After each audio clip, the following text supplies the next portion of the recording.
What's up, Soil Brothers and Soil Sisters fam? Welcome to Black Tropical Homestead, and it is the first day of summer.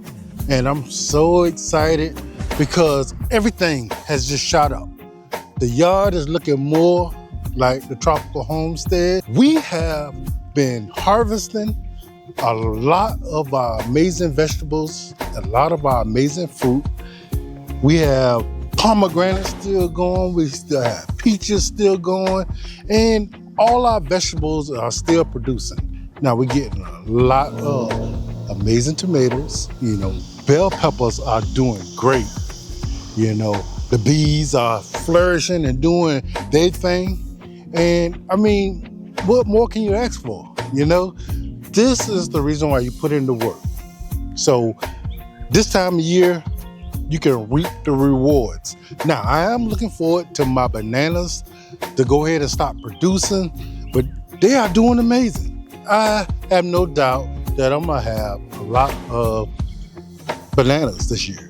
All right, so there's one thing I wanted to talk about today in particular, right? So we have a lot we need to discuss. If you look around the homestead, there's so much going on. There's no way that I can go and talk about all this, right now. But what we can do is pick a spot and go and check it out. All right. And as time goes on, we will talk about more and more of what we got going on here in the homestead. A lot of y'all know we have started using einkorn berries as our wheat. All right. Ancient grains. One thing I wanted to do is see if it was possible to grow ancient grains right here in Savannah, Georgia. All right, I want to know if our weather would allow it, for one. For two, I want to see if our bugs would allow it.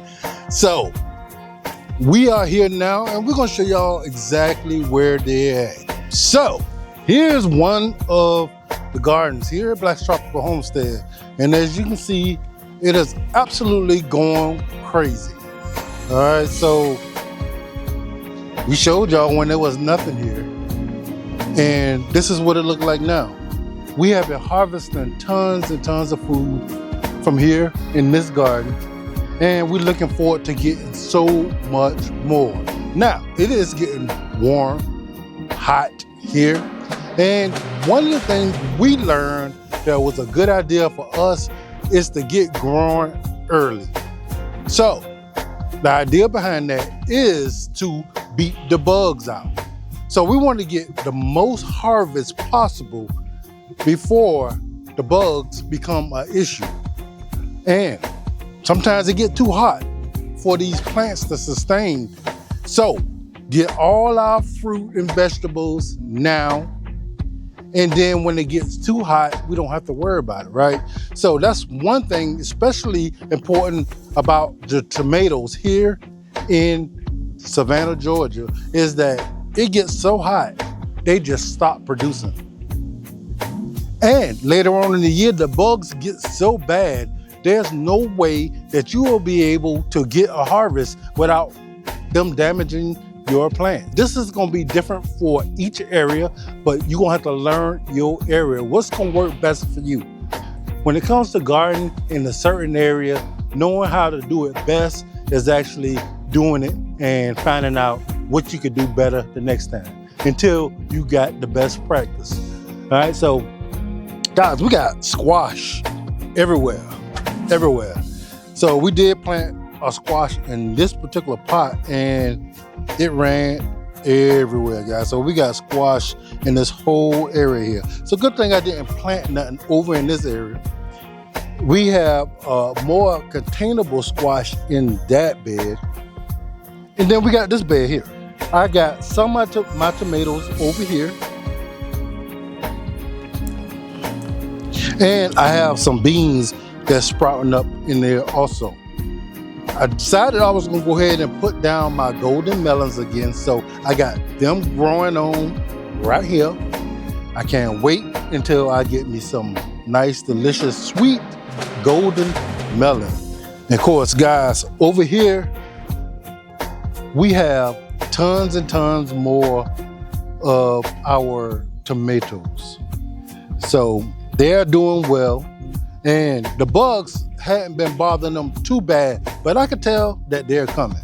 So what I want to do now, because my wheat is now all brown, which means that they're ready to harvest, I'm gonna go ahead and collect them. And we're gonna put them somewhere for them to dry. And then we're gonna go through with the next process at a later date. I wanted y'all to see exactly what is going on with them right now at this stage. And then later on, when I decide to go to the next stage, I'm gonna bring y'all along with me, and y'all gonna see how can I best grow and harvest this wheat. Now, from what I heard, it is some work, but I'm willing to do it, all right? For you, for me, we're gonna see what we need to do in case you decide, I'm gonna try that myself. You're gonna know exactly what it took, okay?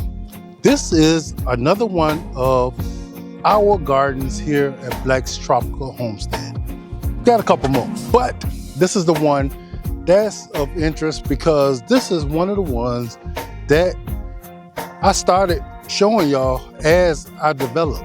This is a brand new spot for the homestead, and I showed y'all me putting those beds together, filling them with soil, amending that soil, and putting no plants in, putting them starts in, putting them seeds in. So right behind me, we have our cayenne bed.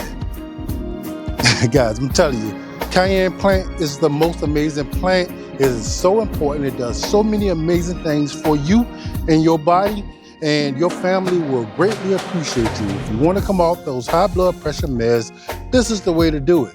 And I say all the time, if you're only growing one plant, I think cayenne should be that plant, right? So I have a good bit of plants in here, and I have thousands, if not thousands, of cayenne hanging from the tree right now. Some of them red and ready to be harvested, but they grow amazingly. They are fast growers, they are high producers, and you can't lose with cayenne. You can't have too many. We make sure that we have plenty. So these cayennes got to last us all through the year. We got to pull enough cayenne off of these plants to last us until next spring. So all this summer, we're gonna be babying these plants and harvesting the cayenne off of them, and we're gonna dry them out so we can have them to use in our products throughout the year. So we have our strawberries that's growing on right here behind our cayenne. If you're a fan of artificial sweeteners or stevia, you need to grow your own. The stuff that you get out the store is highly processed. And of course, fam, you're gonna see all the stuff running along the ground. These are my watermelon. Now, I couldn't decide which variety of watermelon I want to grow this year. So I grew them all. I get the pleasure of knowing that I grew these plants, and I'm getting the pleasure of watching them develop and grow out. That's the only thing I care about, guys. I'm a grower, you know what I mean? I'm not growing for show. I'm growing for us to have some amazing, healthy fruits and vegetables, guys. So to see all that stuff come to, it's gonna be amazing. The last time I was out here dealing with the ancient grains, I decided I was gonna tie them up in bundles. So this grass is pretty brittle and it seemed to be pretty dry.